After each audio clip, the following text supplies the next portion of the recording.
My name is Brian Lobel, and I'm a performer. This podcast is called While You Wait for a Cancer Diagnosis. And I'm interested in just looking at that moment that one changes from being someone who didn't have cancer to someone who does. I had cancer when I was 20, testicular cancer. I've been very interested in illness and how it shifts perspective.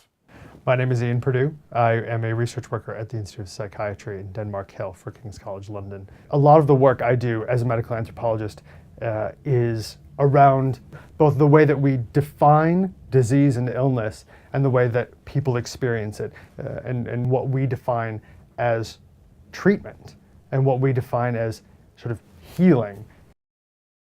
From Brian's perspective, what he got from our collaboration was a much more robust understanding of what social scientists call liminality. And liminality is a space of transition. It is a place where you stop being one thing and are meant to become another, but you haven't quite done that yet. Our collaboration resulted in his idea of trying to make that concept of liminality manifest through the podcast, what that experience is like as you become your diagnosis. Most of his work doesn't look at quantitative data. It looks at these grander kind of narratives about how people are perceived and how illness is perceived.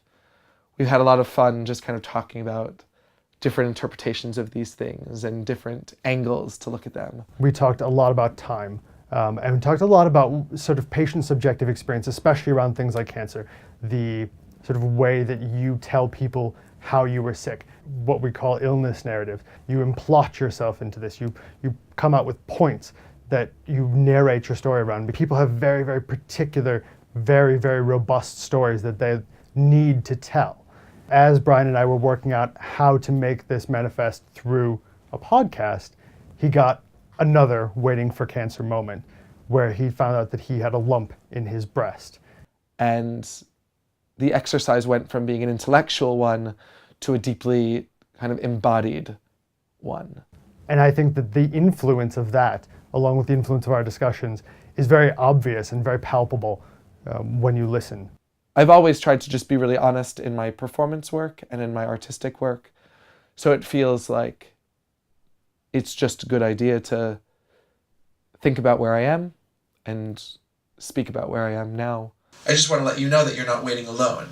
You feel alone because they are touching your body. If we don't talk about cancer really in a straightforward way, we don't think about the realities that are there. For me, it's important for people to think about what it means to have a cancer diagnosis before they're diagnosed with cancer. If people are diagnosed with cancer, they can't start their thinking about cancer in that moment. It's too late. So part of the politics of the work are just to say, let's start thinking about this now. It's comedic and sweet, and very deeply personal in the way that all of these stories are deeply personal. But simultaneously, you can see yourself in it, and he drives that point home in a very, very interesting way.